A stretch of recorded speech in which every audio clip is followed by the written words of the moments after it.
I'm going to switch on my camera. So that should start sharing in a moment. I'm actually sat in my car in a technology park near where I live. And now I'm planning to go over to screen share now. So I have lots of different, I just need to, there we are. Okay.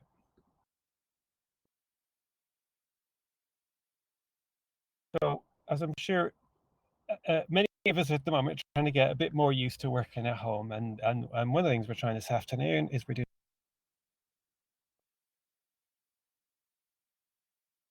ideas for our workshop this afternoon.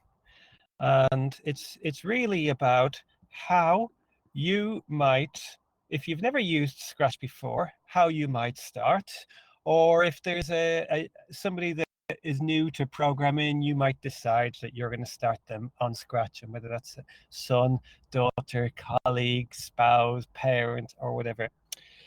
Now, if you decided you were going to learn programming with Scratch, then there's a few different approaches that you might go down. You could go to a search engine and you could say, like, for example, I want to make a Pac-Man game. So how would I make a Pac-Man game in Scratch? And there's YouTube videos you can follow. You'll find there's lots of worksheets and books and all sorts of articles and things, which is one way. And it's not always the best, I would say. It's perhaps not as much fun because you're following somebody else's instructions in order to build something. But it's a good way to start. I'm going to suggest there's another thing you could do. So I'm on the Scratch website at the moment. There's a search bar, and I could go to the search bar and I could type something in. So earlier I did a search for Pac-Man, and there's quite a few Pac-Man games already on Scratch, and we could type in Pac-Man, and you might find that comes up with even more different versions. And these are all different Pac-Man games made by different users. Some of them might be very, very young and inexperienced, and some of them might be very, very slick examples. And I found one here, and I'm just going to start playing this for a moment. Now, it might be quite noisy when I go to click on play. So to click on play, to try this one, I would click on the green flag, and I can hear some music. It's telling me to press the space bar, and I'm just going to go full screen for a moment. And I'm just going to see how is that going to work. That should be okay in here. So here we go. Press the space bar. Now, I'm not very good at playing Pac-Man, but this one looks pretty much like if you were playing Pac-Man. Oh, except that it's got some glitches and things. Now I'm going to press the stop button. I'm going to resize the screen. So one thing, if you decided, oh, I'm going to make a certain game, then you might decide that you're going to try to start with an example of one that somebody else has already created. So it's a good place to start with something like that. Now, one of the nice things about Scratch is when people share their games on Scratch, you can, if you log in, you can remix those. So it's like saying, take somebody else's game and save a copy of it. The other thing you can do is you can see what's inside them. So let's have a look inside. Now, I remember sometimes in my life, I've wanted to learn how something works, and I've got a screwdriver out and I've popped the lid or the cover off. And that's not always a good thing. You might look inside and think, oh my gosh, I haven't got an absolute clue about what's going on here. But still, you might think, oh, let's tinker. Let's change the value of this, or let's change this thing here, or let's delete this thing here, or change this message. So it's another kind of way that you can learn. So far, I've suggested that you might go and follow tutorials, YouTube, worksheets. I've suggested that you might find somebody else's project and modify that project and see how that looks. But I'm going to suggest another approach now, which is just start right from the beginning. And over the next half hour or so, that's what I'm planning that I'm going to do. Now, this is a bit strange. I've never taught a lesson sat in the car seat of my car at the moment. And I might invite Josh or Gary or Martin. If you were to switch on your microphone as I'm going along, if things go wrong, you might shout something at me. So I'm on the Scratch website, scratch.mit.edu, and I'm going to click on Create. Now, I've tried this approach lots of different times, and I forget from time to time which is the best way. So this is like a suck it and see kind of approach. So the first thing I'm going to do is when my Scratch interface or environment loads up, it usually is a bit faster than this. When it loads up, you're nearly always presented with a screen that has the cat in, some sprites down here in the bottom right hand corner. Over here on the left, I have all of these different blocks that I can use, and then I have the coding area. Now, I'm going to try and go through this fairly quickly. I realize I'm kind of 5 minutes in, and I want to see how far we can go this afternoon. It might be something that we'll come back at another time. Now, pretty much every Scratch game has got 2 or 3 key components. You have your characters, which we will call sprites. You have a background, and then you have code blocks. Now, you might add in sounds and animations and other things. And I'm going to start off, and I'm going to create a Pac-Man character. So you could go and find a Pac-Man character and upload that to it, but I would suggest the very first time you do this, just have a go at using some of the paint tools. Now, I'm using the latest version of Scratch, and it's running online at the moment, so my computer's probably doing a lot more than it's used to doing. I'm connected over a mobile device, I'm broadcasting my camera, I'm doing some online conferencing, there's quite a lot going on, and we'll see how that works. Now, what I'm going to do is I want to create my Pac-Man character. Now, a few times when I've done this, I've learned it's best to start with a circle, and I want a circle that's going to have no outline, and I'm going to go for the conventional kind of yellow colored Pac-Man. Of course, you could have a pink man or a punk man, or decide whatever it is that you want to do. And I'm just tinkering with these controls here so I can get the color fill that I want for my Pac-Man. And I'm going to now draw a large circle object to represent Pac-Man's body. Now, I'm going to do the same thing again, but this time I'm going to click off the object I've created, and I'm going to just try to go for a black color, and I'm now going to add in an eye. Now, you could give Pac-Man a rounded eye, you could give him sort of an oval, elliptical kind of eye.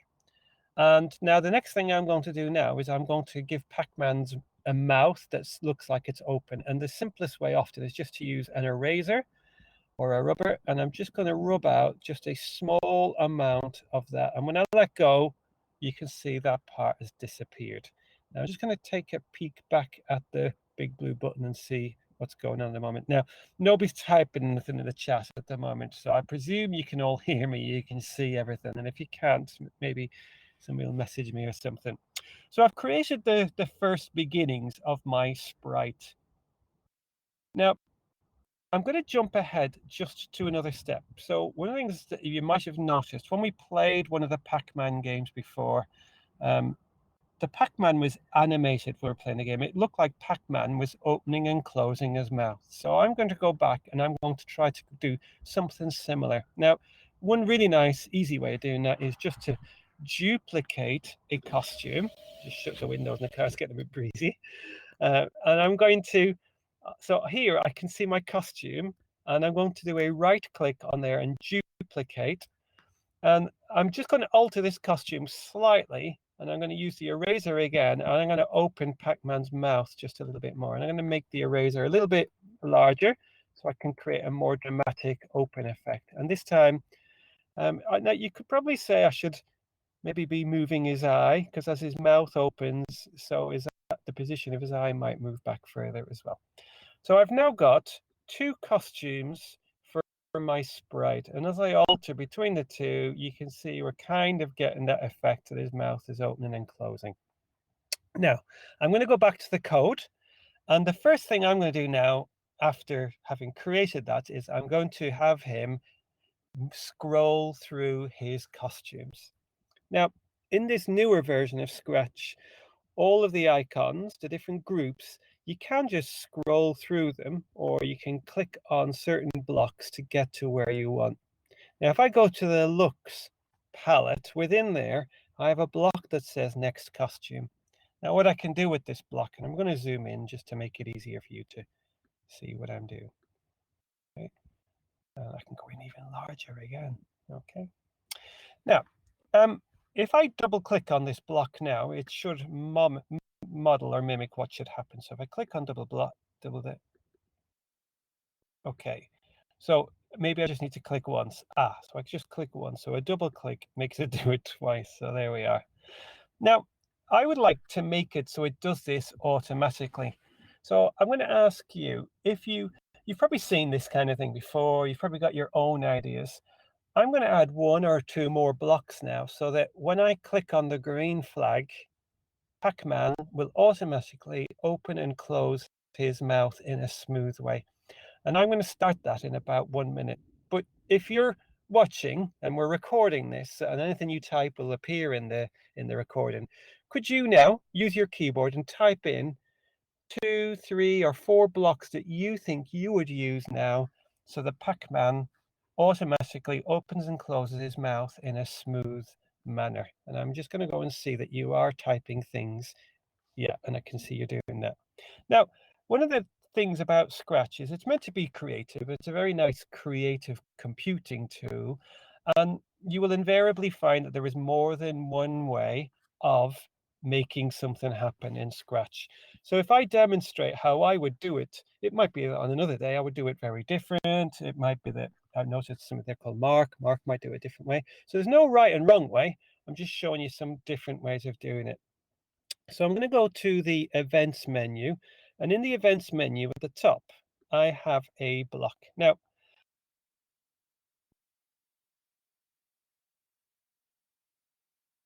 in a moment. Now, I've just intersected those 2 blocks together. Now, if you've never used Scratch before, you might not have realized that when blocks get within a proximity, they snap automatically to each other. Sometimes it's a bit annoying because I didn't actually intend for them to join before, but I'd forgotten I'd zoomed in, so that they're a little bit more sensitive. So when I click on the green flag now, each time I start this particular program, any scripts that have got a green flag at the top, they will start as well.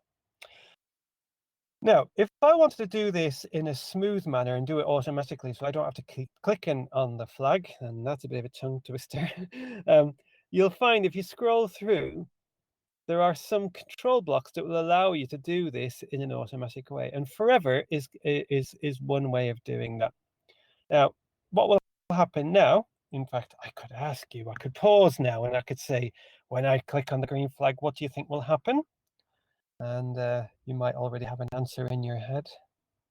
You might type the answer in the chat just now, and I'm going to go and have a look and see how things are going in the chat. Okay. Now, so apologies, I'm having lots of issues with my connectivity this afternoon, but I'm just going to plunder on regardless and see how this goes. So I'm going to click on the green flag now. Now, sometimes people will say, oh, PacMan will open and close his mouth. Sometimes people say, oh, it'll do it so quickly that you won't even see it. Some will say, so here we go. We click on the green flag, and it's doing it pretty quickly. It's probably trying to do a few hundred in a second or so, and I'm going to stop that. So a more desirable way of controlling that would be to put a time delay in. So we could have a 1 second time delay, and we could see how that looks. So let's try that. And I click on the green flag, and it's a bit too long. So what we can do is we can do fractions of seconds, but we couldn't type in like 1/2. So we could, if we want to go for half a second, we could type in 0.5, and then it usually will automatically convert that to 0.5. And I click on start again, and it's a little bit faster. Let's go for something a lot smaller. Let's try 0.2. So a fifth of a second. Click on the green flag. So maybe if you've ever played the Pac-Man game, that's a little bit more like you might see in the game. So I don't have to do anything else at the moment in terms of the animation. The Pac-Man will automatically open. Now, if I had a child sat here with me in the car, a younger learner, maybe an 8-year-old, I might be saying to that child, so, okay, what should we do next? And they would probably say something like, let's make the Pac-Man move on the screen. Now, I would probably say to that child, oh yeah, but have you noticed I can actually click on the Pac-Man just for a moment, and it looks like the Pac-Man is chewing on the cat. Now, this game, we didn't intend for this game to have a cat in the game. So I'm just going to click over here, and there's a little bin icon. I'm just going to remove the cat sprite. So we just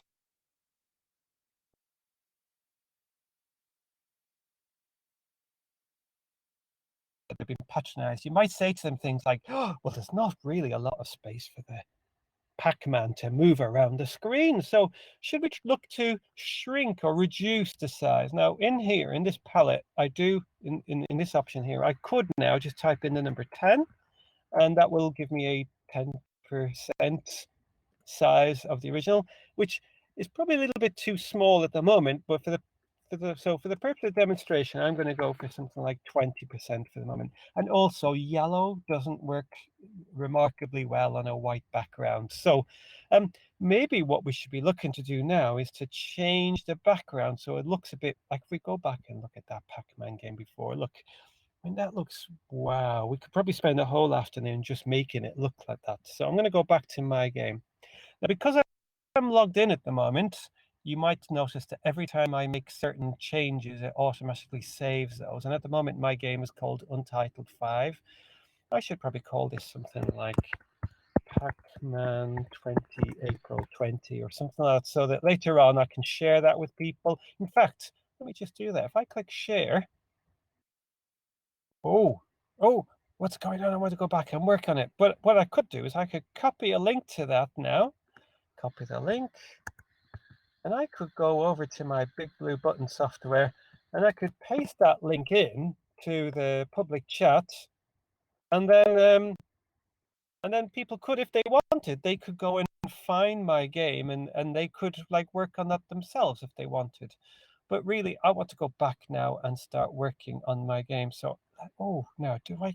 And it doesn't matter if you forget or don't know. We can, there's a sort of suck it and see kind of thing. So I can go back and click, oh, and I clicked on see inside, and I'm now back in it.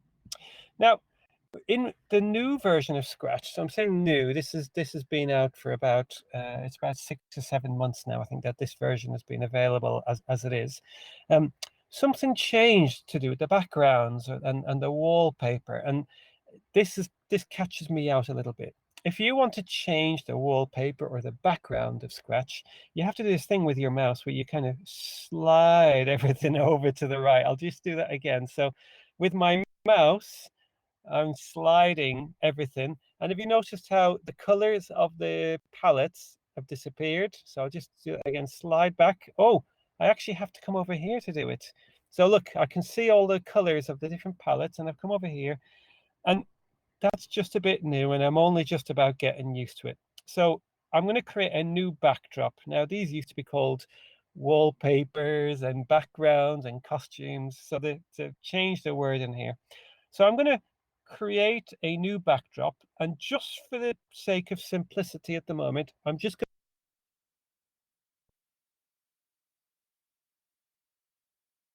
the bucket tool and fill that in. What I actually have to do is I have to create an object like a rectangle, and then I can fill in the background, something like that. Okay.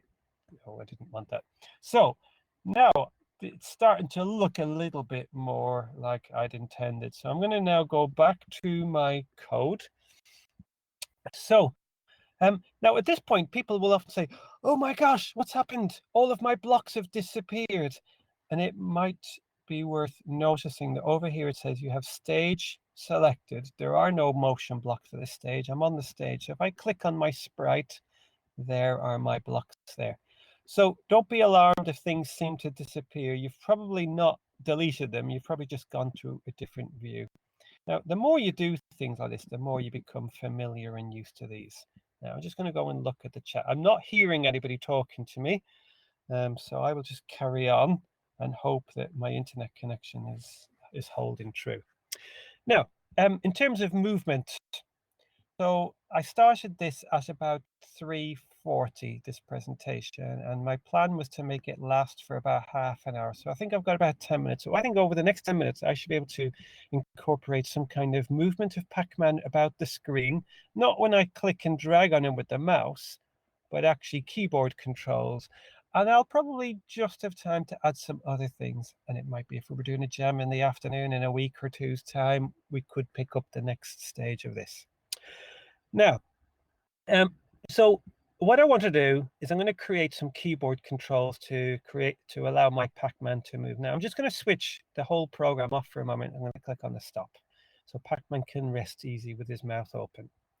Now, over here in the motion menu, I've got a whole selection of different blocks. Now, people who are listening and paying attention, could you go to the public chat now and type in, if you wanted to move PacMan, what would be your particular approach to go to? Just seeing if he's sending me any messages that I need to be paying attention to. No, that's okay. So my question was, if you wanted PacMan to move about on the screen using keyboard controls, what would your approach be? Now, the approach that I tended to go for in the past is, I'll first of all decide, am I going to go down the route of using the X and Y coordinates? So if I move PacMan into the middle of the screen, look at X is 8 and Y is 7. I could probably, with just a little bit of tweaking, I could probably manage to get PacMan somewhere very close.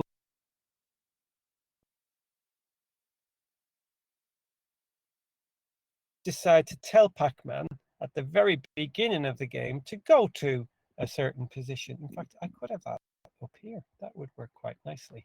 I could type in XY0 so that if I move PacMan, say over here, then click the green flag, oh, PacMan starts there at the beginning of the game. What if I want PacMan to start here at the beginning of the game?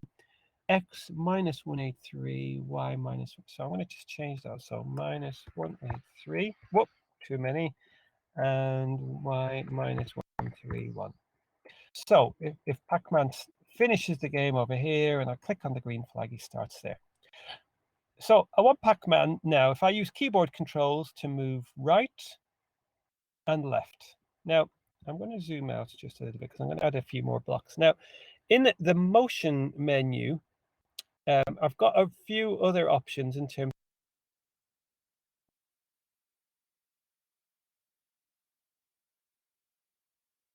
If I click on the green flag. So there is a block I can use where if I press a certain key, something happens. So I'm going to try select if the right arrow key is pressed, something will happen. So I'm going to go over to the motion menu. And I've decided rather than incrementing or decrementing, decrementing, reducing, whatever, I'm going to go on the number of steps. So I'm going to say, PacMan, when I press the right arrow key, move 10 steps. So I can test that now. I press the right arrow key. Oh, and that's the desired kind of thing that I wanted. But now if I press the left arrow key, nothing happens. So a simple way of saving a bit of time is I could just say duplicate that now. So I have a duplicate, and I could just swap this over to left arrow blocks. And by the way, when I join blocks together, I call these a stack. I could say moved minus 10 steps. So I could try that now. So I press the left arrow key, it goes backwards, right arrow key. Now just click on the green flag. So I can go right, I can go left. Okay, so that's one way of making PacMan move. Now, you might have noticed PacMan, when he moves backwards, he's not facing that way. So really, I would like PacMan, if possible, to face in the opposite direction. So I'm now going to go, and would that be in the looks menu? Is there a look backwards, look forwards? No, let's go and look back in the motion menu. Is there something? Oh, there's one here that says point in direction. Let's see how that looks. So it's over here, point in direction. And I dropped that on there. Now, what options have we got? Oh, now there's a little sort of clock arrow kind of thing. So I could say to PacMan, look the opposite way and try that. So I can go forwards, and then I can, oh, there's something really strange going on here now. Ah, okay. Now, this is useful if you were doing this with a person and you're trying to teach and lead somebody through. I'm just having a look at your messages in the comments of the public chat. I'm trying to do a little bit of debugging as I'm going along. I'm thinking, oh, hang on. So I've managed to get it to face that direction, but now it's going the opposite way from how I intended. And I suppose this comes down to how the move steps block works. So move a number of steps will move that number in the direction you're pointing. So really now this should be move.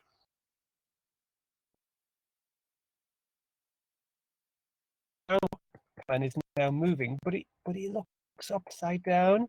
And that wasn't really what I wanted. So I'm going to go back to this direction menu here and see. Well, that's correct. Now, I do know how to do this, but I'm trying to, for viewers at home, try to do it in a way that suggests I might not know. Now, look at the bottom of here. There's three little icons here, and one is blue and the other two are gray. So, okay, so it now says on my screen all around. What does the next one say? Left and right. And then the one after that says do not rotate. Well, let's try the next one. Oh, okay. So let me try that again. So I'm pressing on the right arrow. Oh, of course, I don't have a pointing direction. So now, I know there's some people, when they try this particular approach that I'm going for, this is a suck it and see and try it. Some people, this drives them crazy because they get really annoyed. They really get frustrated and they would want to give up at this point. But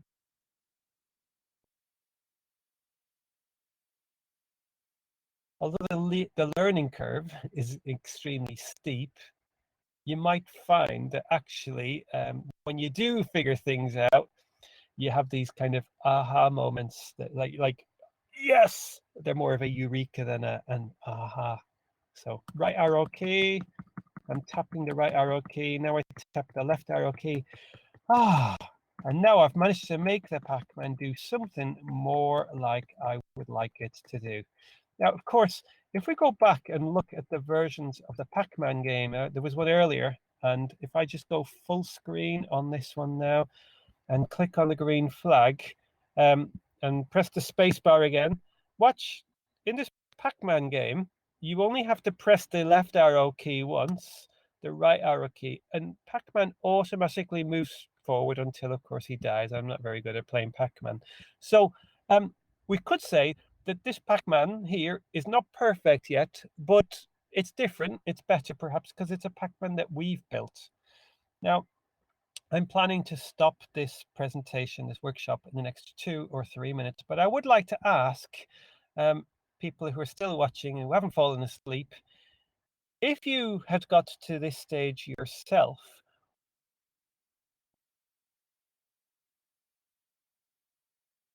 objective or particular like little problem that you think, if you were going to build something that would be like a full blown out Pac-Man, what would it be that you would be looking to work on next? So if you got to this stage today, you've got a Pac-Man that will turn right, turn left, and can move forwards and backwards. What would be your next little challenge to add into the game? And I'm looking over to the chat. So we've got a maze, up and down movement, and lots of helpful comments there going on in the chat. The dots now. One of the things about a game, if you really want to sustain people's interest time, you need to add a little bit of a challenge, not for the creator necessarily, because there's lots of challenges, but for the player, the game user or the game player. So having little objects in there for the Pac-Man to eat. So I am going to be stopping this workshop in the next minute or two, but what I would do now is I would suggest that what you might consider is if you were going to add in a sprite for some pills, you might choose a different color from black, something that's going to stand out in the game. There might be yellow pills, there might be white pills. You could vary the game. You could be sort of Matrix inspired with a red pill and a blue pill. And then, so I'm just creating a pill. So it's a white pill and a white background. And obviously we have a scale issue there, so we can sort that out in a moment. And I'm going to go back to the game. And in the size, let me try 10. How does that look if I change that to 10? Oh, no. And I could put this down here in front of PacMan. And I would say if this is a project that you're gonna try at home later on, don't start to go, oh, my scripts have gone, they've all disappeared. Because remember, if you look over here, at the moment we have the pill sprite selected. We should really go back. So you might decide now to create some code blocks. And if you look in the looks menu, I'm going to give you a few clues as to what you might use. So there are some blocks that say show. There's some that say hide. In the sensing menu, you've got some blocks that say things like if I'm touching a certain thing, if I'm touching a certain object. So I could say if we're touching, what else? We could have if something is touching something. We could look at putting some way around these together. We could have like a show. If something is touching something, then we could make the pill hide. We could have a score. Now, that's about it for me now. This afternoon, we said in our jam this afternoon, we were going to have 2 workshops. So we had the first workshop with Josh, who was demonstrating the edgy blocks. Just had the second one from me, Alan, showing how to go about making a PacMan in Scratch. It would be nice if you're going to come back and join us in a week or two, in another one maybe of these afternoon jams, for you to share with us a project that you've worked on. You might recognize some people in the chat. But now I'm going to be handing the microphone over to Martin. And